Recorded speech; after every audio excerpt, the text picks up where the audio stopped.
buenas noches a toda nuestra audiencia. Gracias, Lupita, y estaremos, no olviden los carteles ni las fotografías. Y dentro de un eje temático que nos acaba de plasmar Lupita, muy interesante, bienestar y salud, ¿verdad? Sobre de él vamos también a, a profundizar hoy, ¿sí? Con el tema que tenemos. ¿Qué les parece? Bueno, hoy martes 27 de enero del 2026, la Federación Mexicana de Enfermería Quirúrgica y el Colegio de Enfermería Quirúrgica de Ciudad de México y Área Metropolitana, les damos la más cordial bienvenida a todos ustedes. Agradecemos la confianza que siempre ponen en nosotros, ¿sí? Al asistir. Muy bien, están llegando, excelente. El tema de hoy está bien bonito, muy interesante, mucho de bienestar y salud. ¿Saben hoy 30 de enero, qué se celebra? Hoy es el Día Mundial de las Enfermedades Tropicales Desatendidas. ¿Saben cuáles son las enfermedades tropicales desatendidas? ¿Se imaginan cuáles son? Bueno, Paludismo, son dengue, dengue, chikungunya, rabia, lepra, enfermedades de Chaga, la sarna, la teniasis, la cisticercosis, todas esas enfermedades que en conjunto dañan a millones de personas. Es un día donde tenemos que hacer conciencia para prevención. Mucho de ellos la higiene, ¿verdad? Algunas de ellas son por muy buena alimentación, higiene. Paludismo, dice aquí Lupita Lepe. También, sí, sí, son 20 afecciones de las zonas tropicales, hasta la lepra. También existe La la lepra. como la ven, ¿sí? Bueno, pues sí, hoy es para hacer conciencia, mucho es higiene, mucho es alimentación, mucho es cuidar nuestra salud, ¿verdad?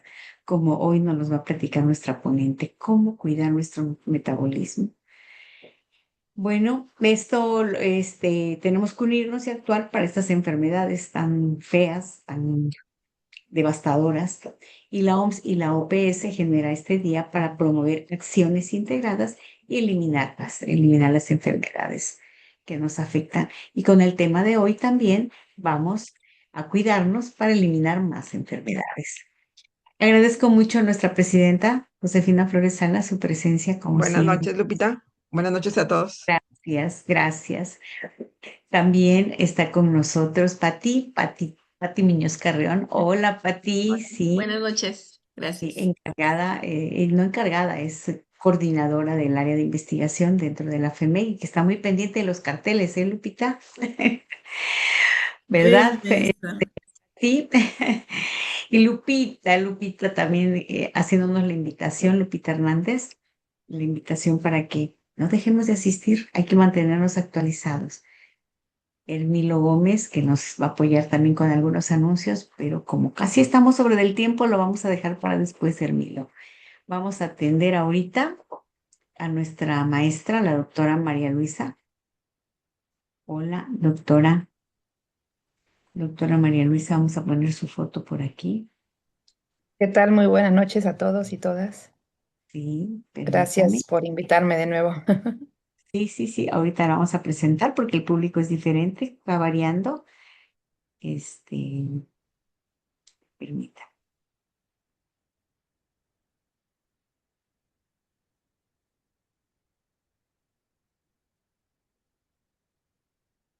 Bueno, miren qué interesante el tema de hoy. Higiene del sueño. Y cuidado de la microbiota intestinal para la prevención y control de la obesidad y de la diabetes mellitus tipo 2. ¿Sí? ¿Estamos bien, doctora María Luisa Moreno?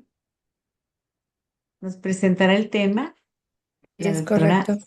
sí, correcto, doctora María Luisa Moreno Cortés, investigadora del Instituto de Investigaciones Biológicas de la Universidad Veracruzana en Jalapa. La doctora María Luisa Moreno Cortés es química clínica de formación y doctora en ciencias biomédicas por la Universidad Veracruzana. Es encargada del Laboratorio de Biomedicina del Instituto de Investigaciones Biológicas, donde desarrolla la línea de investigación de biomedicina aplicada a las enfermedades crónicas. Estudia el comportamiento de la microbiota en pacientes que conviven con diabetes. Es miembro del Sistema Nacional de Investigadores 1, cuenta con perfil deseable PRODEP, pertenece al Padrón Veracruzano de Investigadores, es miembro del Cuerpo Académico de Horticultura Sostenible, Calidad y Post Cosecha, de la Comisión de Seminarios Institucionales, fundadora presidenta del Comité Interno para el Cuidado y Uso de Animales de Laboratorios y Vida Silvestre, Cicualitz, el único en la Universidad Veracruzana y en México, ¿no? Doctora María Luisa.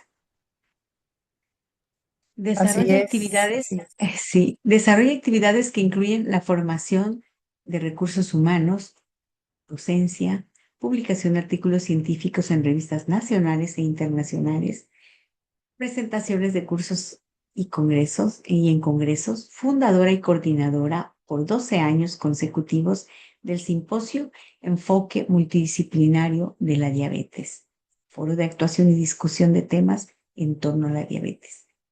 En 2023 le fue otorgado el premio al fomento y consolidación de la investigación por la Universidad Veracruzana. Un verdadero placer que una gran investigadora preocupada por el metabolismo, preocupada por el bienestar de la población, esté con nosotros hoy. Muchas gracias por acompañarnos.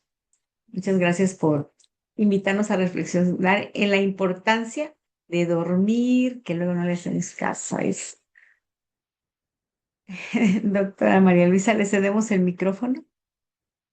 Claro que sí, muchas gracias. Nuevamente sean bienvenidos, bienvenidas. Gracias por la oportunidad. Vamos a tener un breve espacio para la reflexión, ¿sí? Lo que tiene que ver particularmente con nuestros hábitos, que en muchas ocasiones dejamos de lado, ¿no? Lo que tiene que ver con el buen dormir, cuándo debemos dormir y la cantidad de tiempo necesario. Y otro tema también de suma importancia, el cuidado de nuestra microbiota intestinal. Le dicen por ahí nuestro segundo cerebro, ¿no? Que muchas veces reaccionamos con ella. Si tenemos un enfado, una tristeza, qué sé yo, pues también el tracto gastrointestinal lo resiente, ¿no? Y ambos nos protegen o vulnerabilizan a padecer enfermedades crónicas como la obesidad y la diabetes tipo 2. Y bueno, pues agradezco a la Federación Mexicana de Enfermería Quirúrgica, la FEMEC, por esta oportunidad para pues reflexionar sobre estos temas. Muchas gracias por la presentación, por el favor de su atención y pues sin más preámbulo vamos a comenzar. El tema, un ligero ajuste por ahí, de higiene de sueño y cuidado de la microbiota intestinal para la prevención y control de diabetes tipo 2. Nos vamos a enfocar un poquito más a la diabetes, más que a la obesidad, aunque va mucho de la mano. Por ahí está la coordenada de contacto, mi correo electrónico, que estoy a sus órdenes. Y un poquito el orden de la presentación es este. Vamos a abordar 6 puntos. Uno, el ritmo sueño-vigilia. Hablaremos de la melatonina, qué es, cuáles son sus funciones y cómo está ligada a promover el sueño, qué es el sueño, algunos fenómenos como cronodisrupción asociados a diabetes. Platicaremos brevemente también sobre un proyecto que realizamos atendiendo estas dos variables, como las detonantes del descontrol glucémico, y finalmente haremos un espacio para reflexiones.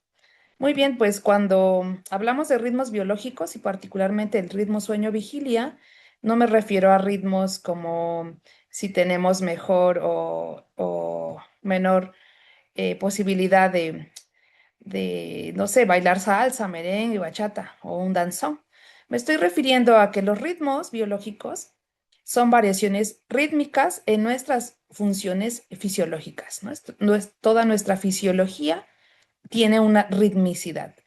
De manera que esta ritmicidad, es decir, estos cambios que ocurren a lo largo del tiempo, se han clasificado con base en cómo se presentan. Aquí tenemos representados los días por el periodo de luz, el periodo de oscuridad, Y con base con la frecuencia con que se presentan estos ritmos biológicos o variaciones rítmicas, se han clasificado como ritmos ultradianos, vean ustedes, cuya frecuencia es de mayor a 1 por día, y algunos ejemplos de ellos son la frecuencia cardíaca y respiratoria. En contraparte, los ritmos que se presentan con una ritmicidad de menor a 1 por día, vean ustedes, son denominados ritmos infradianos, y algunas especies como la hibernación es un ejemplo, o el ciclo menstrual también es un ejemplo de ellos. Dentro de estos ritmos biológicos, los más estudiados son los ritmos circadianos en los mamíferos, y como se observa en esta imagen, son aquellos ritmos que se presentan con una periodicidad de 1 por día, es decir, cambios físicos, mentales, conductuales, toda la neuroquímica, la bioquímica, la fisiología, siguen un ritmo con base en un ciclo de 24 horas. Estos ritmos biológicos podemos identificarlos. Por ejemplo, tenemos aquí en este dibujo muy básico de Ángeles Castellanos que muestra el periodo de vigilia cuando estamos despiertos y el periodo de sueño cuando debiéramos estar dormidos.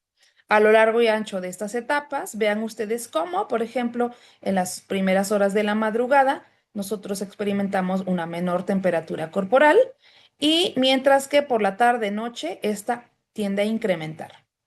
Lo mismo podemos observar, tenemos un sueño mucho más profundo por la madrugada y mejor estado de alerta o de coordinación durante la mañana, ¿no? Entre 10 y 14:30 horas. Existen otros ritmos que se pueden observar, como el de inicio de la secreción de la melatonina, la cual empieza a secretarse cuando las primeras horas de la tarde llegan, cuando el sol pues se va ocultando y llega a la noche. Y esta se detiene en las primeras horas de la mañana, cuando pues nosotros estamos ya por comenzar nuestro periodo de vigilia, en las primeras horas de la mañana. Vean ustedes cómo también hay cierta propensión a padecer algunas alteraciones físicas como artritis, como migrañas, como enfermedades acidopépticas, etcétera, que también tienen mucho que ver o se han asociado a determinada hora del día. De manera que, por ejemplo, pudiéramos ver que se ve mejor coordinación y velocidad de reacción a lo largo de las 2:30 y 3:30 de la tarde, pues ahí se recomienda hacer ejercicios, ¿no? Rítmicos. Mientras que, por ejemplo, se recomienda pues como una mejor alimentación, etcétera, para prevenir estos episodios de migraña. Entonces, esto ocurre de manera rítmica gracias a que se genera este ritmo gracias a las variaciones lumínicas del día y de la noche.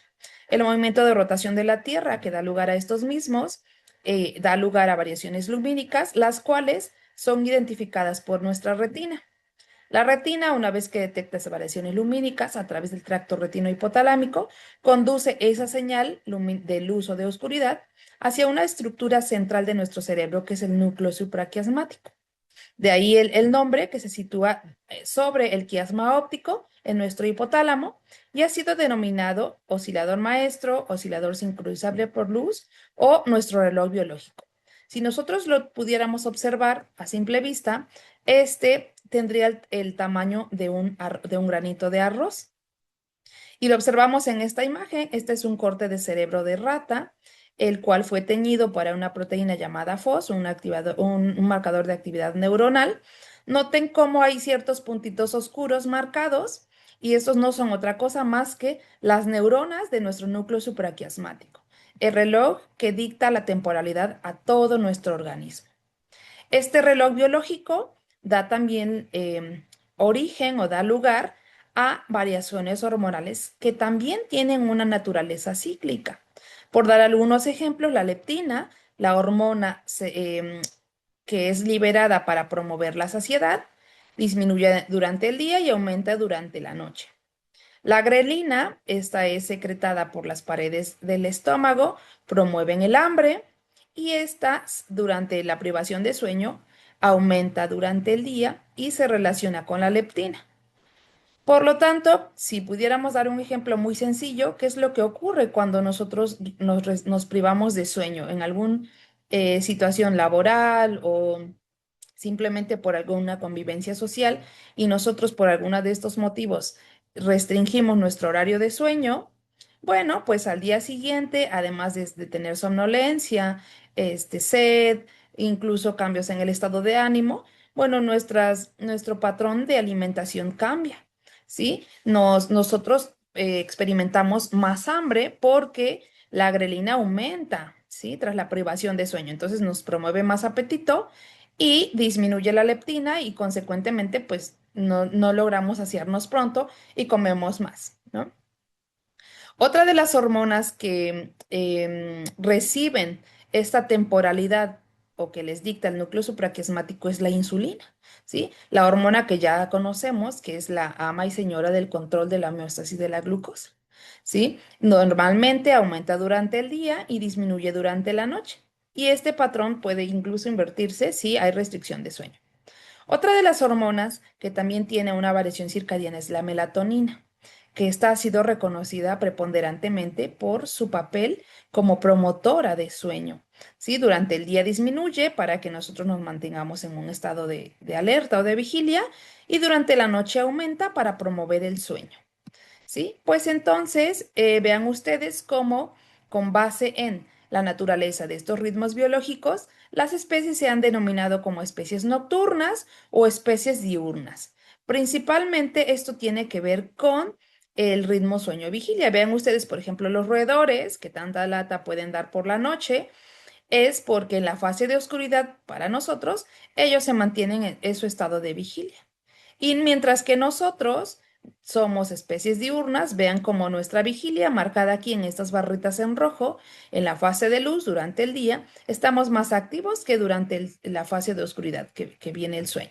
¿Sí? Y así ocurre con algunas otras hormonas, ya decíamos la serotonina, vean cómo cambia el patrón, tanto en especies nocturnas como en diurnas, nuestra temperatura corporal también, y la melatonina. Pero si bien, vean ustedes, la melatonina es promotora del sueño, ¿no? Entonces, hace sentido porque, pues, aumenta su secreción durante la noche, pero no así en las especies nocturnas, porque allí, en este caso, ella ejerce otro tipo de funciones. Ujú. Entonces, la melatonina da lugar a justamente este ritmo sueño-vigilia. ¿Por qué? Porque tiene un ritmo de secreción, ¿sí? Que tiene que ver con que nosotros vayamos o empecemos a sentir esa sensación de sueño en las primeras, bueno, cuando la tarde-noche va cayendo. Ujú. Esta melatonina, ¿sí? Vean aquí, tenemos su estructura química, es muy compleja. Ha sido reconocida principalmente, sí, como promotora de sueño, pero también vean ustedes cómo afortunadamente se ha explorado mucho en lo que tiene que ver con la regulación del metabolismo. De manera que decíamos, principalmente ha sido denominada como la principal reguladora del sueño. También tiene un efecto antioxidante, contribuye a la liberación de la insulina, a la acumulación de triglicéridos en el hígado, también regula la presión sanguínea y vean ustedes cómo se ha observado que la melatonina contribuye a que haya cambios en la concentración de estas dos hormonas que regulan el circuito de hambre-saciedad, tanto la grelina como la leptina. Y también se ha observado en mujeres, que somos quienes más padecemos la restricción de sueño, si es que solemos dormir tan solo 5 horas por noche, aumenta el riesgo de incrementar el peso corporal, ¿sí? Sí, en la sesión anterior platicábamos que somos lo que comemos, pero también somos cuánto dormimos. Si nosotros tenemos mucha restricción de sueño a solo 5 horas por noche, pues tenemos, vean ustedes, un riesgo del 32% de pesar 15 kilogramos más de nuestro peso normal. Entonces, vean ustedes cómo la melatonina es una sí reguladora del sueño, pero que además contribuye a que nuestro metabolismo se mantenga en un estado de equilibrio, ¿sí? Que no subamos de peso, que no incremente nuestro tejido adiposo, que no estemos en riesgo de enfermedades, de padecer enfermedades crónicas. Ujú. Pero haciendo énfasis en el hecho de que la melatonina es promotora del sueño, pues veamos qué es el sueño, ¿no? El sueño es un evento fisiológico activo, ¿sí? Aunque pareciera que no estamos haciendo nada cuando vamos a descansar, todos nuestros elementos vitales se encuentran activos. Nuestra frecuencia cardíaca, respiratoria, estamos manteniendo una presión arterial, una temperatura corporal, secreción de hormonas, etcétera, etcétera. Es un estado activo. Ujú. Aunque hay una aparente disminución del estado de conciencia y reactividad a estímulos externos, esto es un fenómeno activo, ¿sí? Es un proceso fácilmente reversible, ¿sí? Si ahorita, por ejemplo, alguien estuviera ahí tratando de dormir y yo voy y le puncho con un alfiler, pues le revierto ese estado. Ujú. Tiene que ver con un estado de inmovilidad y relajación muscular. Afortunadamente, no actuamos nuestras ensoñaciones, ¿no? Suele presentarse con ritmicidad circadiana una vez al día. Teóricamente, descansamos una vez al día durante la noche y estamos activos durante el día. Los individuos adquieren una postura estereotipada, ¿no? Solemos dormir pues de lado, boca arriba, boca abajo, etcétera, ciertas posturas. Ujú. Mientras que la ausencia de sueño o privación del mismo induce consecuentemente algunas alteraciones tanto en nuestra conducta como en nuestra fisiología, en nuestra bioquímica. ¿Por qué? Porque hay una deuda acumulativa de sueño, es decir, el sueño que no dormimos ya no lo podemos recuperar en ningún otro momento. Es mentira que si yo suelo dormir no sé, de lunes a viernes, en días hábiles, 4 horas, ¿voy a recuperarme el fin de semana durmiendo 12? No, no se puede recuperar. Ujú.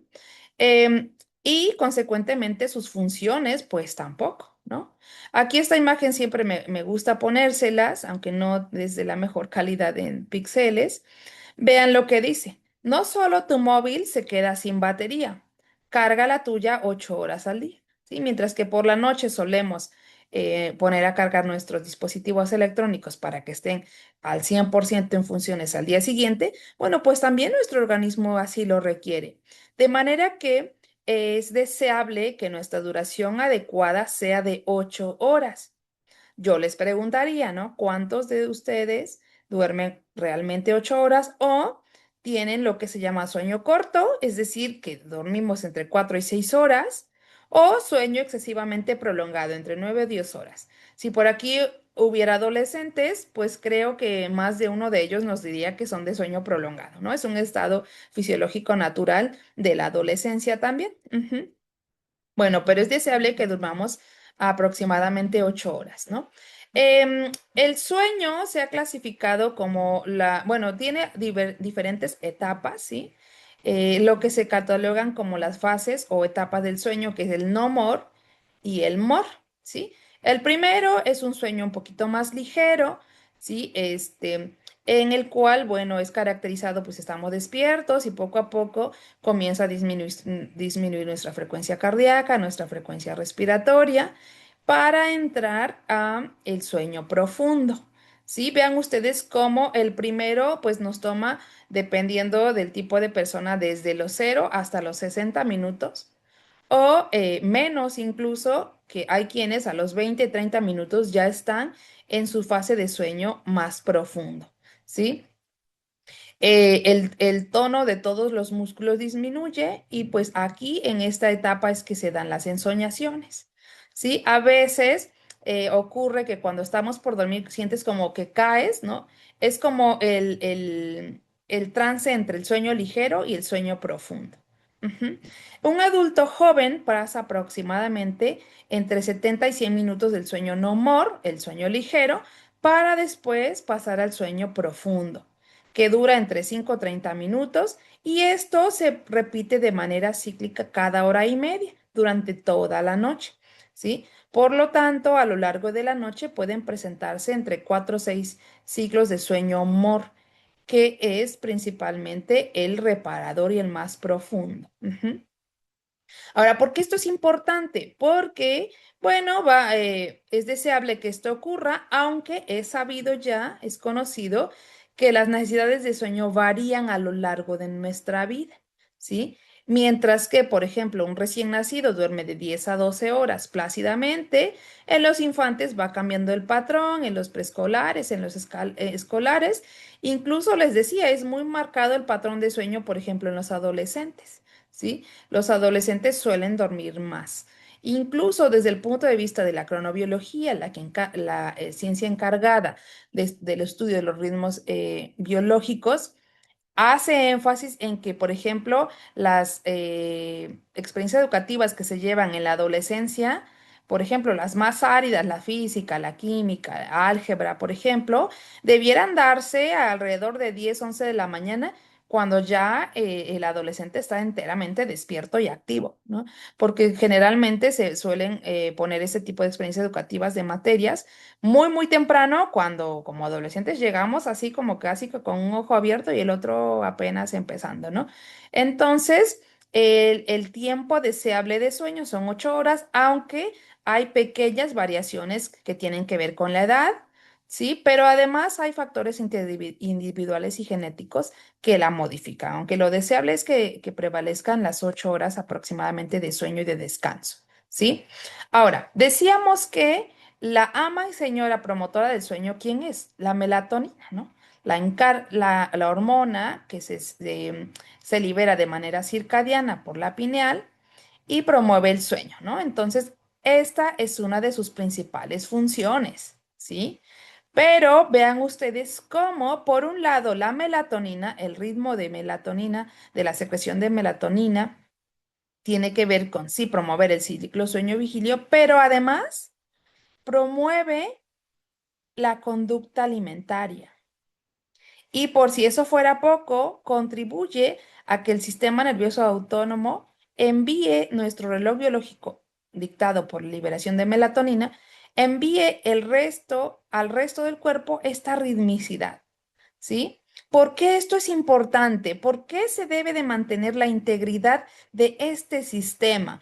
Porque vean ustedes, tiene injerencia sobre el estómago, ¿sí? Que se libere grelina, por ejemplo, la hormona promotora de hambre, pero también que se libere leptina, la hormona promotora de la saciedad, y que éstas estén en un estado de balance para que pues comamos y nos sintamos saciados, satisfechos y no comamos en exceso, ¿sí? También contribuye a que se genere esta ritmicidad de metabolismo de glucosa hepática liberada de nuestro hígado, y a su vez, vean ustedes, haya una ritmicidad en la liberación de la insulina. Como ven ustedes, estos elementos son fuertemente importantes e interesantes porque contribuyen a nuestro balance energético. Por supuesto que no dejemos de lado el ritmo de corticosterona. Ujú. Entonces, haciendo énfasis en por qué es importante que la melatonina se mantenga en esa ritmicidad, porque bueno, ya platicamos cuáles son sus funciones, pero además, ¿sí? Es que se ha observado que las personas pueden manifestar mayores niveles de glucosa e insulina postprandiales agudamente elevados tras la exposición a la luz nocturna. Si yo me expongo a la luz nocturna o estoy en una fase de luz en el tiempo en que yo debiera estar en mi periodo de descanso y en la fase de oscuridad, es que ocurren cambios que tienen que ver con la relación entre falta de sueño y descontrol de la homeostasis de la glucosa. Y aquí les quiero mostrar algunas imágenes. Seguramente algo, por lo menos una de estas se les puede hacer conocida, ¿sí? Hablemos de, por ejemplo, las personas, y aquí hay mucho profesional de la salud que tienen estos horarios laborales cambiantes, ¿no? La jornada acumulada, la jornada nocturna, en que están expuestos a luz constante, los trabajos frente a dispositivos electrónicos también. ¿Sí? Durante la etapa en que debiéramos estar descansando, alteraciones del patrón de alimentación nocturno, o incluso vean ustedes el solo hecho de estar frente a los dispositivos electrónicos en el momento en que debiéramos estar durmiendo, o incluso por estrés laboral o exámenes, etcétera, de manera que vean que se ha acentuado con el paso de los años y el uso de los dispositivos electrónicos la contaminación lumínica. Vean cómo aquí tenemos este croquis, cómo el brillo artificial del cielo nocturno se acentúa en algunas zonas, ¿no? Nuestro país no es la excepción. Entre más amarillo se encuentre, es más la contaminación lumínica. Ujú. Ahora, ¿por qué esto es importante? Si respondiste que sí a alguna de estas imágenes se te hizo conocida, debes saber que el hecho de exponerte a la luz en el momento en que debieras estar descansando, da lugar a una desorganización de nuestros ritmos biológicos. Es decir, hay una cronodisrupción, alteración de nuestro ritmo biológico, particularmente el ciclo sueño-vigilia. Y esto consecuentemente va a tener efectos adversos a nuestra salud. Vean ustedes, en el caso particular del uso de dispositivos electrónicos durante la noche. Aquí tenemos en este trabajo, ¿sí? Se observan aquí las horas del día y el uso de dispositivos electrónicos, ya sea por cuestiones de entretenimiento, de comunicación, por únicamente estar navegando como distracción o incluso por cuestiones laborales, etcétera, etcétera. Pero vean cómo el uso de dispositivos electrónicos aumenta durante la noche. ¿Sí? Vean ustedes como las redes sociales, ¿sí? Un poco comunicación, me voy a poner al día, bueno, ya es de noche, voy a ponerme al día y uso el dispositivo electrónico en el tiempo en que yo debiera estar descansando. Vean ustedes, alrededor de las 2 de la mañana todavía se utiliza mucho los dispositivos electrónicos. ¿Por qué esto es importante? ¿Sí? Porque hablábamos de que la melatonina se secreta de forma circadiana. Aquí tenemos en las primeras horas de la noche cómo aumenta para promover el sueño y poco a poco va descendiendo cuando va amaneciendo para promover la vigilia. Ujú.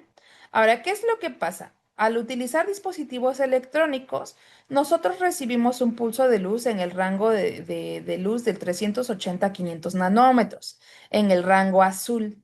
¿Sí? ¿Qué es lo que pasa? Vean ustedes cómo el solo hecho de que un individuo se exponga a la luz azul que emite el dispositivo electrónico solo 30 minutos, representado en esta barra, si solo fuesen 30 minutos, les pregunto si cuando ustedes utilizan un dispositivo electrónico en la noche, solo están 30 minutos o más. Ujú. Pero pensemos que son solo 30 minutos. Vean ustedes cómo esta exposición, esta simple exposición, parece que, ¿qué hace? Totalmente se ven depletados los niveles de melatonina. Y aquí viene la reflexión, ¿no? Ok, si yo estoy frente a mi dispositivo electrónico, ¿qué le pasa a mi melatonina baja? Y ya vimos la gran cantidad de funciones que ésta ejerce. Entonces, niveles bajos de melatonina, pues podemos imaginarnos las consecuencias, ¿no? Una de ellas sería inhibición de melatonina por uso de dispositivo electrónico por solo 30 minutos, me va a inhibir el sueño. Y sí, pues ya estás allí y ya de pronto no te cuesta conciliar el sueño. Seguramente les ha pasado alguna vez, ¿no? Ahora, en términos generales, ¿qué es lo que pasa? Hay menor cantidad de sueño, hay alteraciones en las hormonas que producen el circuito hambre-saciedad, consecuentemente hay mayor ingesta de alimentos y ganancia de peso. ¿Sí? Pero además, ¿sí? Hay mayor actividad de nuestros otros sistemas, hay mayor somnolencia y fatiga, hay mayor tiempo de vigilia y consecuentemente menor gasto energético si tenemos somnolencia, ¿no? Estamos más fatigados, estamos hipoactivos, no nos movemos, hay menos gasto energético, ganancia de peso, que a su vez puede contribuir a que haya resistencia insulínica. Consecuentemente, hay obesidad y hay diabetes. Ujú. Ganancia de peso y resistencia a la insulina, dos factores primordiales para el desarrollo de estas dos enfermedades. Entonces, hay que cuestionarnos si verdaderamente vale la pena tener menor cantidad de sueño o por qué. Obviamente, si es una cuestión de necesidad laboral o somos cuidadores, ¿no? Pues ahí, bueno, sopesar, ¿no? La situación, pero si vamos a reducir nuestras horas de sueño debido al uso de dispositivos electrónicos particularmente, valdría la pena detenerse a hacer esta reflexión. Ujú. Ahora, vean ustedes cómo esto ya ha sido observado. Existe una asociación fuerte entre la falta de sueño y, por ejemplo, la ganancia de peso. ¿Qué pasa? Los que duermen poco, duermen mucho, tienden a ganar peso y no hacia los que en promedio duermen 8 horas. También se ha observado qué pasa con los patrones de sueño si oscilan entre dormir menos de 4 horas o más de 8 horas. ¿Qué pasa con los niveles de glucosa observables en niveles de hemoglobina glucosilada? Tienden a incrementar. comparado con quienes duermen en promedio 8 horas, ¿sí? Entonces, es importante mantener, sí, por supuesto, ¿no? Nuestro ritmo de sueño, porque es sabido que desvelarse incrementa la ingesta de alimento durante el día, dormir poco contribuye al incremento de peso corporal y también dormir demasiado contribuye al descontrol glucémico. ¿Sí? Estos elementos es importante de tenerlos en cuenta porque constituyen alguno de estos factores que contribuyen a la presencia de diabetes tipo 2. Sí, bueno, ya sabemos que es la diabetes tipo 2, es una enfermedad crónica dentro de las consideradas no transmisibles, que ocurre cuando el cuerpo o no produce suficiente insulina o no la puede utilizar efectivamente, principalmente debido a resistencia insulínica. Y es una enfermedad de origen multifactorial, ¿sí? Hay antecedentes o factores de riesgo los que no podemos modificar, como antecedentes familiares o antecedentes de diabetes gestacional o SOP, pero hay factores que sí podemos cambiar como la actividad física, la alimentación, el sueño y la disbiosis intestinal. Ujú.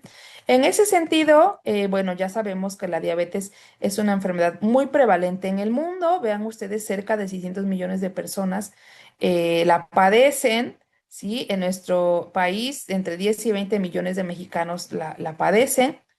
¿Sí? Es una enfermedad que se presenta con más frecuencia conforme nuestra edad avanza, ¿sí? Y que también entre hombres y mujeres es observable. Ujú. En el caso de México, bueno, nuestro país hasta el 2024 ocupaba el lugar número 8 dentro de las 10 entidades con mayor número de diabetes reportada y la misma constituye una de las 10 principales causas de muerte. ¿Sí? Precedida por enfermedades cardíacas o afecciones oncológicas. Ujú. Ahora, la privación de sueño, ¿cómo es que la privación de sueño afecta a la microbiota, nuestro segundo cerebro? Porque constituye un factor de riesgo para la misma, ¿sí? Entonces, en este sentido, nosotros quisimos estudiar cómo esos factores de riesgo tienen que ver con el desbalance energético. Porque saben ustedes que la microbiota intestinal también contribuye a que haya un balance energético. Y cuando hay restricción del sueño, ocurre un fenómeno que se llama disbiosis intestinal, es decir, alteraciones tanto de la abundancia como del tipo de microorganismos que residen en nuestro intestino y vamos a verlo un poquito más adelante, ¿sí? Ahora, en este tenor de reconocer estos factores de riesgo, tanto la falta de sueño como alteraciones de la disbiosis intestinal, nosotros llevamos a cabo un estudio en pacientes con diagnóstico de diabetes tipo 2. Particularmente hay una clínica aquí en Jalapa del ISSSTE y nosotros hicimos pasar este proyecto de investigación con este título a un comité de ética e investigación, nos fue aprobado y lo desarrollamos. Y les voy a contar un poquito, ¿sí? La clínica se llama Clínica MIDE, ¿sí? Manejo Integral de la Diabetes por Etapas, se sitúa en Jalapa, Veracruz, y nosotros acudimos a esta clínica para invitar a los derechohabientes a participar. ¿Sí? Después de una larga jornada de aproximadamente 4 meses de invitación, logramos que 51 participantes acudieran a este estudio. Y bueno, cuando llegaban con nosotros, teníamos una entrevista, ¿sí? Uno a uno, y hacíamos un llenado de ficha antropométrica. ¿Sí? Les hicimos algunas pruebas de laboratorio, principalmente para evaluar cómo estaba su control glucémico, glucosa, colesterol, triglicéridos, hemoglobina glucosilada, y aplicamos un instrumento que sirve para evaluar nuestra calidad de sueño. Por ahí ustedes pueden googlear y hacerse un pequeño test. Es el índice de calidad de sueño de Pittsburgh, PSQI, que es justamente un instrumento de evaluación diseñado para medir la calidad y los patrones de sueño en los adultos. ¿Sí? Son 19 preguntas muy sencillas que ustedes pueden hacerlas en la red y ahí en automático te da el resultado. Esto nos ayuda a identificar la calidad subjetiva del sueño, cómo el individuo percibe su calidad de sueño, o sea, cómo sientes que duermes. Ujú. tu latencia de sueño, cuánto tiempo tardas en conciliar el sueño, la duración del sueño, la cantidad de horas de sueño, la eficiencia, ¿sí? El porcentaje de tiempo en cama que realmente estás durmiendo y descansando. Identifica trastornos del sueño como insomnio y apnea de sueño, si se utiliza medicación para dormir o incluso si hay disfunción diurna, ¿sí? Que el hecho de que no tengas buena calidad de sueño te hace rendir menos durante el día. Ujú. Entonces pueden por ahí buscarlo, el índice de calidad de sueño de Pittsburgh, y hacerse un test muy rápido. Ahora, ¿qué encontramos nosotros? ¿Sí? En promedio, nuestro grupo de investigación, pues eran personas mayores, de un poquito más de 60 años de edad, en ambos grupos, los que no tenían un diagnóstico de diabetes y los que sí tenían un diagnóstico de diabetes, 21 y 30 respectivamente. Evaluamos su índice de masa corporal, que aunque no estaban en obesidad, sí en sobrepeso en ambos grupos, ¿sí? Buena, regular hidratación, un poquito de alta grasa visceral, glucosa, vean ustedes, los que no tenían diagnóstico de glucosa estaban en un rango normal en la prueba de glucosa en ayuno y los que sí tenían un diagnóstico de glucosa, pues la tenían alterada, ¿no? Ustedes saben que el seguimiento médico es deseable que el paciente, pues se habla de un control si está en aproximadamente 150, ¿no? Aunque pues se propone que sean niveles más bajos en pruebas de glucosa en ayuno. Aunque vean ustedes, interesantemente lo que encontramos es que los niveles de hemoglobina glucosilada en ambos casos eran altos. ¿Sí? Arriba de 6 ya se considera, arriba de 5 perdón, descontrol glucémico y por supuesto 9,36 mucho más, ¿no? Entonces en ambos casos había un descontrol glucémico. Y ahora tú dices, bueno, esos pacientes tenían descontrol glucémico. ¿Y qué pasó con el tema del sueño? ¿Cómo estaba? Ok, hay descontrol glucémico. Pero vean ustedes que el 40% de estos tenían trastornos de sueño severos que ameritaban atención y tratamiento.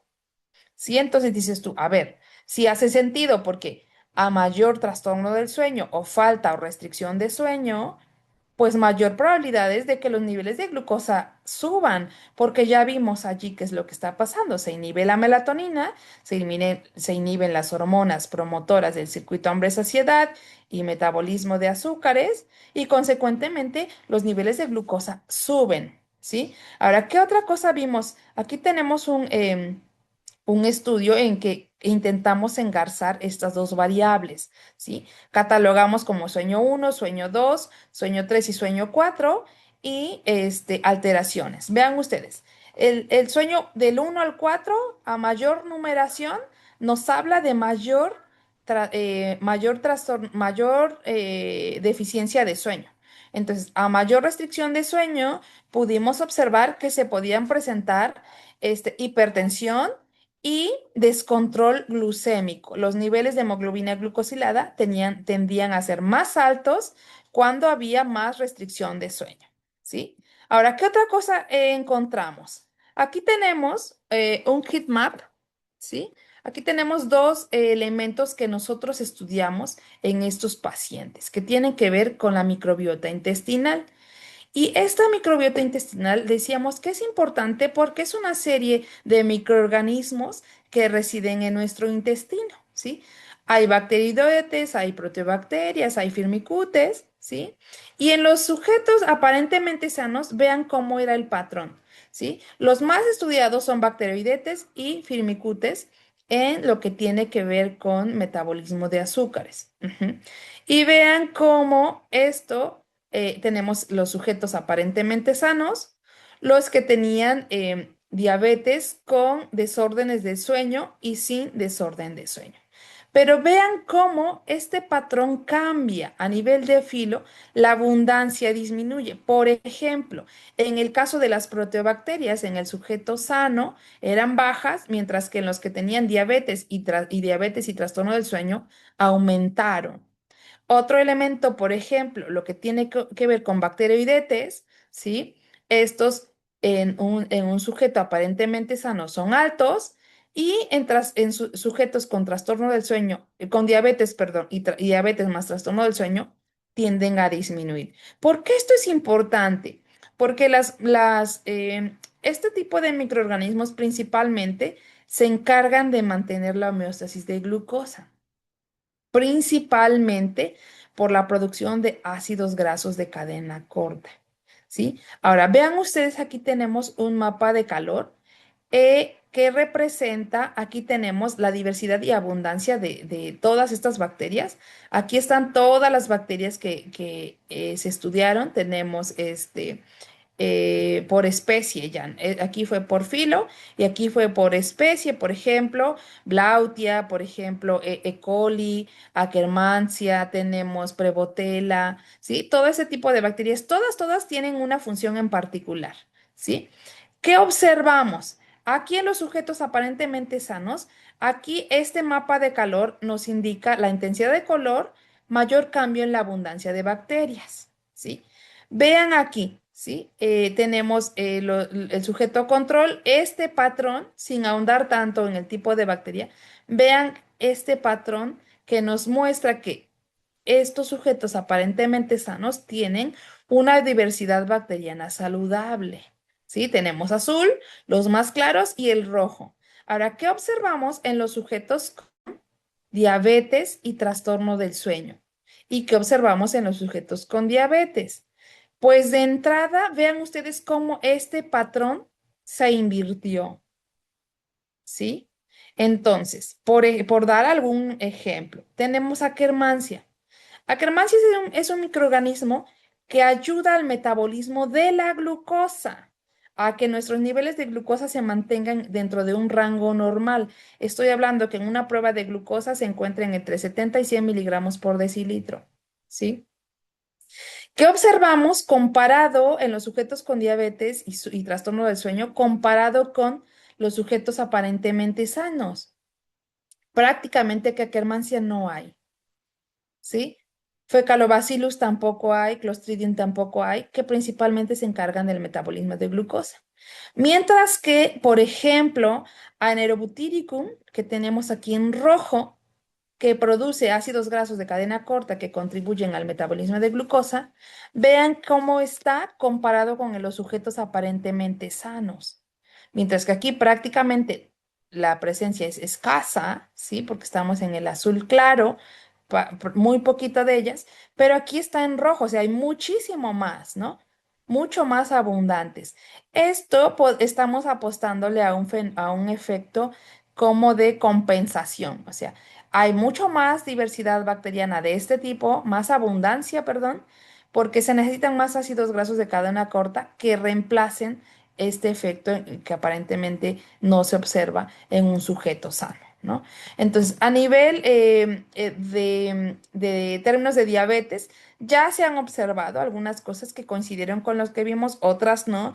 Por ejemplo, bacterias relacionadas con la ocurrencia de resistencia a la insulina y diabetes tipo 2. Por ejemplo, Firmicutes no aumenta en casos de diabetes tipo 2, como lo vimos aquí. Firmicutes en verde disminuyó, ¿no? En caso de diabetes, ¿sí? E. coli tampoco, pero por ejemplo, hay disminución de bacteroidetes, ¿sí? Hay también disminución de otras más que tienen que ver con el metabolismo de azúcares. Ahora, vean ustedes, a nivel de filo, ¿qué observamos? ¿Sí? Tenemos los sujetos control, perdón por los colores, algo pasó aquí, pero tenemos en naranja los aparentemente sanos y los que tienen diagnóstico de diabetes con trastorno del sueño. Vean, Firmicutes parece que no hay grandes cambios, pero vean cómo hay más firmicutes y menos bacteroidetes, ¿no? Que es lo observable, lo esperado. Pero hay pocas protobacterias en el caso de los sanos comparados con los enfermos y este mismo patrón se ve en verruco microbiota, ¿sí? A nivel de clase, bueno, ya empezamos a ver algunas tendencias. Esto apenas son resultados que estamos recién cosechando, cultivando, porque estamos próximos a publicar. Pero vean ustedes, ¿no? Hay más clostridio en aparentemente sanos que en enfermos, ¿sí? Bacilos, bueno, más o menos son similares, bacteroides también, ¿sí? A nivel de familia, ¿sí? Enterobacterias. Las enterobacterias hay mucho más en los pacientes con diabetes y trastorno del sueño. Estreptococos también y Akkermansia, lo que ya platicamos hace un momento, hay mucho más comparado con los sujetos aparentemente sanos, ¿no? Entonces, a nivel de género, también Blautia, lo que decíamos, Streptococo es bien claro, igual que Escherichia y Akkermansia, son ya patrones muy, muy claros que estamos observando cuando hay aparentemente salud y cuando hay diabetes más un trastorno del sueño. Ujú. Ahora, ¿qué vemos, no? ¿La diabetes es una enfermedad crónica de origen multifactorial? Sí. La edad y el género, pues ya sabemos que conforme la edad avanza, pues hay mayor probabilidad de padecerla y que parece ser, a lo que se pensaba antes, es que hombres y mujeres conforme la edad avanza, parece que los hombres tienden a padecerla un poquito más, ¿no?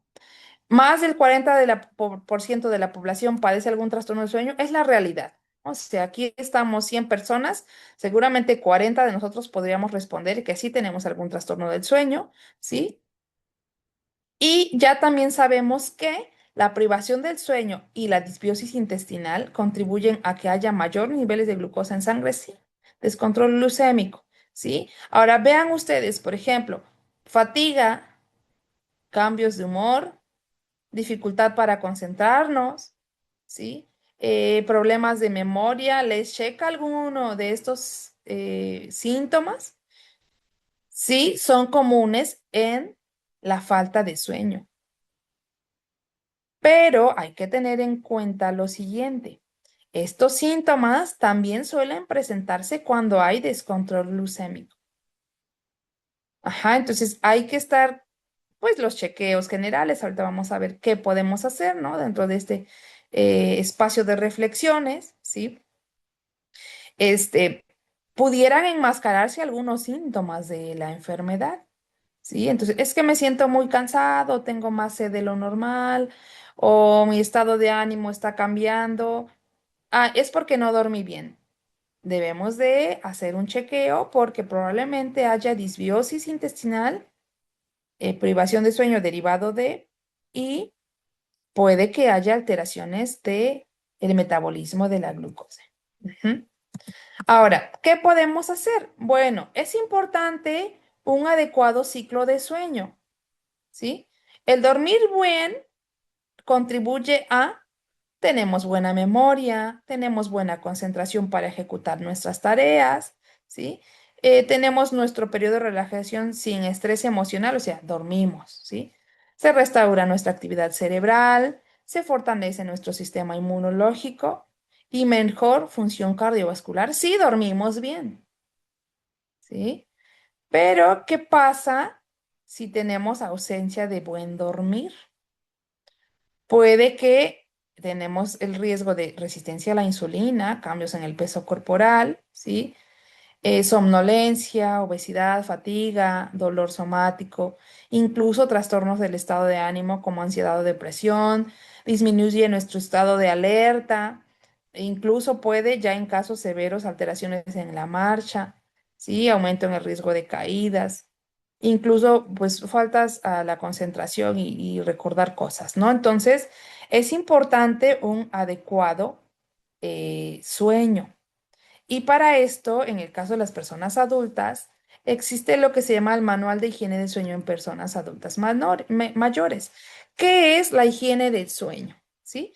Y ojo, aquí ya viene, pongamos especial atención, porque son alguna serie de hábitos, ¿sí? De conductas saludables que nos van a ayudar significativamente a mejorar nuestra capacidad de conciliar el sueño y además de permanecer dormidos, ¿sí? Y entonces, ¿cuáles son? Recomendaciones para higiene de sueño, que a su vez van a contribuir que no tengamos riesgo de todo lo que ya hablamos.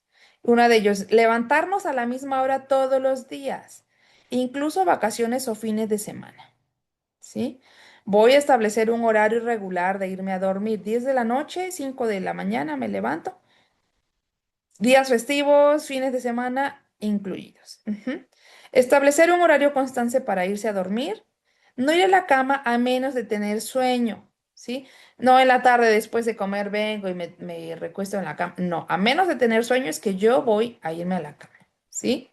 Incluye una rutina relajante antes de acostarte. Hay quienes suelen poner, ahora que están estas redes de películas o de series, ¿no? Ay, pues me voy a poner una de terror, o sea, imposible dormir después de una película de terror o de acción, que estás así al borde del sillón, ¿no? O sea, una rutina relajante, a lo mejor una música ligera, sí, a lo mejor una esencia, un incienso, pues el tipo de luz, que tu habitación sea tranquila, que la temperatura sea cómoda, ¿sí? La cama solo para dormir y tener relaciones sexuales, no otra cosa. No voy a tener la computadora en la cama, no voy a traer todos los platillos, y cenar abundantemente, no. Evitar consumo de alcohol, café, refresco, chocolate, incluso 4 horas antes de dormir, porque estos tienen un efecto activador del sistema nervioso central. Entonces, vamos a evitar consumirlos. ¿Se acuerdan que la sesión de alimentación saludable platicábamos que antes de las 7 de la noche ya no vamos a tener cenas copiosas? Incluso evitar el consumo de estas sustancias que pudieran activar. Evitar la exposición a la luz brillante por las noches, particularmente no a los dispositivos electrónicos, ya sabemos por qué. Si es posible, vamos a apagarlos a menos 30 minutos antes de acostarnos. Vamos a evitar comer abundantemente, evitar siestas prolongadas durante el día.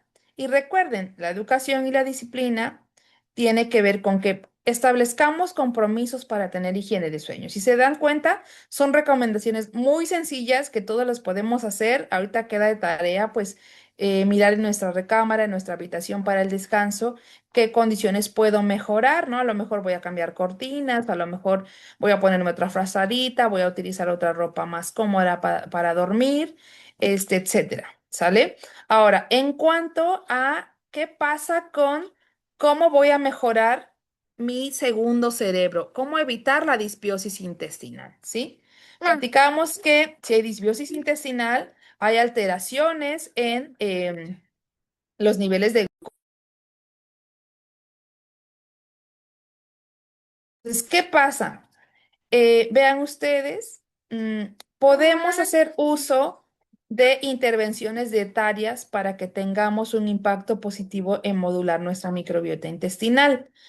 Ya vimos que la dieta de la milpa es una buena estrategia porque son considerados alimentos funcionales, ¿sí? El uso de probióticos, prebióticos y simbióticos, yo lo recomiendo, ¿sí? Porque nos da una probabilidad de que haya una integridad de nuestra microbiota intestinal, ¿sí? Hay que tener en cuenta que tengamos, o sea, no voy a tomar muchos probióticos 3 meses y luego simbióticos y luego prebióticos, ¿no? Tenemos que sí encontrar un balance, echar mano también de los profesionales de la alimentación, los nutriólogos, para que no tengamos un exceso de uno o de otro. Ujú. ¿Por qué? Porque estos, si los sabemos adquirir o consumir de manera equilibrada, tienen un efecto sinérgico que ayuda a la reducción de metabolitos no deseados, la inhibición de sustancias cancerígenas y el aumento de la producción de ácidos grasos de cadena corta que mantienen íntegra nuestra microbiota intestinal. También podemos consumir alimentos fortificados, como la leche con calcio, cereales enriquecidos, naturales, no ultraprocesados. Ujú. Algunos elementos que sean ricos en antioxidantes, ¿no? Los tecitos, los frutos rojos, el chocolate negro o amargo, ¿sí? Productos con omega 3, ujú, productos con mucha fibra y más fibra, ¿sí? Cereales naturales y alimentos bajos en grasas trans, ¿no? Digamos sí a las grasas naturales, ¿sí? Aceites de origen natural. ¿Por qué? Porque estos principalmente, además de otorgarnos fibra, también hay polifenoles en todos los elementos verdes que van a contribuir a que haya una microbiota íntegra, saludable y consecuentemente tengamos un balance de pues el metabolismo en general, ¿no? No, esto no aplica exclusivamente solo al metabolismo de azúcar, es en general, nuestro metabolismo nos lo va a agradecer. Entonces, si se dan cuenta, podemos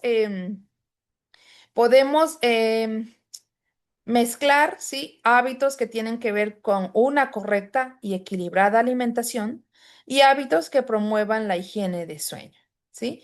Entonces, bueno, pues esas serían las reflexiones. Ya para cerrar, un poquito de lo que hacemos nosotros. Aquí, este es nuestro grupo de la clínica MIDE, ¿sí? Aquí está la licenciada Lore, que es un elemento súper importante, es el enlace con nuestros pacientes. Estamos dando algunas charlas sobre todo de promoción de alimentación saludable y de higiene de sueño. Hemos ya tenido cosechado algunos resultados, ¿sí? Que tienen que ver con por recibir algún fomento a la investigación, también graduar a algunos estudiantes. Y justamente el artículo, un poquito de los que les platiqué ahora mismo, pues estamos ya por enviar este trabajo, ¿sí? Que tiene que ver con la disbiosis y la falta de sueño asociados a descontrol glucémico en personas con diabetes tipo 2. Hay algunas publicaciones, etcétera, y un poco, pues ya conocen, y bueno, si no, los nuevos les presento a todo el grupo de trabajo. Yo estoy aquí al frente contándoles en esta maravillosa oportunidad, ¿no? De reflexión, contándoles, pues, lo que hacemos y lo que hemos observado, ¿no? Que tiene que ver con, pues básicamente, si se dan cuenta, con nuestros estilos de vida, ¿no? Porque sí podemos cambiar nuestros hábitos de alimentación y sí podemos cambiar nuestros hábitos de sueño, ¿sí? Entonces, yo estoy aquí charlando con ustedes, pero pues el equipo es vasto, ¿sí? Entonces, pues de esta manera quisiera cerrar, bueno, agradeciendo nuevamente el favor de su atención, el tiempo. Voy a dejar de compartir pantalla para, bueno, dar paso si hay preguntas, comentarios, alguna intervención, pues aquí estoy a la orden.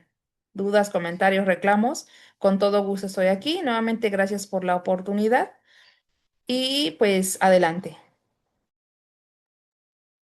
Muchísimas gracias. De verdad, doctora María Luisa, increíble reflexión. Necesitamos el descanso y cuidar esa macrobiota, macro, micro, Microbiota. microbiota. Sí. Así es. Sí, al respecto, bueno, primero vamos a atender acá las preguntas. Sí, bueno, hay una Sí, pregunta importante de Verónica y como usted lo mencionó durante la plática, que pues muchas de las que estamos aquí trabajamos en el turno nocturno, ¿verdad? Y dice Verónica, al trabajar en turno nocturno por más de 20 años, al final nos cobra factura. ¿Qué estrategias nos pueden ayudar? O sea, el problema ya lo tenemos. ¿Verdad? Fíjense que en alguno de estos simposios que la maestra Lupita nos compartió hace rato que hemos organizado, en alguna de esas charlas, hablando justamente de falta de sueño y de actividad física, porque también ese es otro tema que promovemos mucho, en alguna de estas conferencias una persona del público intervino y nos decía, ¿cómo le puedo hacer? Porque no tengo tiempo, ¿sí? No tengo tiempo de dormir bien, no tengo tiempo de comer bien, no tengo tiempo de hacer ejercicio. Y bueno, creo que la respuesta, ¿no? Es ¿en qué momento vas a darte un tiempo para tu salud? ¿Sí? En este momento, y agradezco, estamos más de 100 personas dándonos tiempo de reflexionar, de hacer una pausa, decir, a ver, ¿qué me conviene? Y yo les decía hace ratito, muchos de aquí que trabajan en el área de salud, es altamente probable que tengan este tipo de situaciones. O sea, es que mi horario laboral es este, ¿no? Entonces, ahí yo les invitaría, obviamente, si por cuestiones laborales, incluso hay cuestiones sociales o personales que nos impiden dormir bien. Quizás cuidamos a un familiar, ¿no? Yo por muchos años estuve de cuidadora y ¿qué haces, no? O sea, ahí No hay sí de otra. verdaderamente no hay de otra, ¿no? Exacto, ¿no? Y se honra y se reconoce ese tipo de labores, ¿no? Incluso yo siempre he dicho, o sea, ustedes como enfermeras, enfermeros, tienen una labor titánica en los hospitales que yo también reconozco y aplaudo porque ¿qué haríamos sin ustedes, ¿no? Y en general todo el personal de salud. Entonces, si por circunstancias de este tipo no podemos dormir tanto, hay que explorar qué otras estrategias sí puedo hacer. En el caso de las enfermedades como la diabetes, la obesidad, el síndrome metabólico, son de origen multifactorial. ¿Sí? Entonces, podemos dedicarnos a cultivar los otros o a inhibir los otros factores, ¿no? Que quizás la parte de sueño no me queda mucho por hacer, ¿no? Porque trabajo así, porque cuido, porque los hijos, porque, ¿no? Pero, ¿y si yo te lo cambio por, ok, si no puedes dormir lo suficiente, que es lo deseable para que la melatonina haga todo esto, ¿no? Pues entonces, come mejor, ¿no? O maneja tus emociones, porque decíamos hace ratito, la microbiota es el segundo cerebro, o sea, ¿qué pasa cuando te enfadas? Incluso te puedes laxar, ¿no? O sea, me dio una santa diarrea porque discutí con no sé quién, ¿no? En el semáforo porque se me pasó alguien, ¿no? Es nuestro segundo cerebro, entonces hay que empezar a cuidar, a ver nuestro cuerpo como un templo. ¿Cómo puedo yo cuidarlo? Quizás que me perdone porque no puedo brindarle mucho sueño porque tengo esta circunstancia de vida, pero sí puedo comer mejor, sí puedo hidratarme mejor, sí puedo quizás moverme un poquito más. Hay rutinas de ejercicio físico que se pueden hacer en el trabajo, o sea, te toman 5 minutos, te mueves, te estiras un poquito, moverse un poco es suficiente, ¿no? Incluso que, bueno, la siguiente charla va a ser también la gestión de emociones, porque nadie nos enseña a manejar nuestras emociones. Estoy triste, estoy ansiosa, estoy enojada. ¿Cómo lo hago? ¿Qué hago? ¿No? O sea, y viene el cortisol hacia arriba y me inflamo y me estreso y me enfermo, ¿no? Entonces, ahí sí yo les invitaría que si es una situación como que ya no hay manera, ¿no? Sí enfocarnos a tratar de mejorar todo lo demás que sí podamos mejorar. Bueno, hay muchos comentarios muy favorables, dice de Bruno, excelente ponencia, muchos saludos, Bruno, y gracias por las recomendaciones que a tanta falta nos hace descansar un rato a los que nos la pasamos el día trabajando desde San Luis Potosí. Y Rowena Cova dice, muchas gracias, doctores. Excelente ponencia. Trabajé 25 años turno nocturno, no comía bien y no podía bajar de peso. Hace 3 años solo trabajo de día y he recuperado mi peso. Como Excelente, ves. felicidades. Lo hemos visto en estudiantes de Excelente. medicina cuando se van a las residencias. Yo ahora mismo se graduó un chico, lo conocí estaba como en sexto semestre y ahora que salió y se fue a su residencia subió mucho de peso. O sea, nos pasa, ¿no? Todos somos vulnerables pero cuando se puede, también, como lo acaba de decir ella, pues podemos lograrlo, ¿no? Poco a poquito, pero sí se pueden hacer grandes cambios. Y sobre todo, pues que nos van a hacer sentir bien, ¿no? Y estar bien. Y muy importante, esta es una parte del autocuidado, ¿verdad? Nosotros, personal de la salud, promovemos la salud y no nos cuidamos, ¿verdad, Lupita López? Y bueno, Verónica dice acá, antes de regañar a Lupita que no duerme, Verónica Pacheco dice, me recuerda a los médicos griegos y romanos cuando hablaban de la dieta que incluía sueño, descanso, actividad física, baños y alimentación frugal, muchas verduras, frutas, semilla, poca carne. Excelente trabajo de investigación compartido. Muchas gracias, nos dice Verónica Pacheco. Gracias, gracias. Déjeme ver quién más. Hay comentarios acá. Madrugar 4 de la mañana en una persona diabética, problemas de tiroides, también es igual el problema que el desvelo.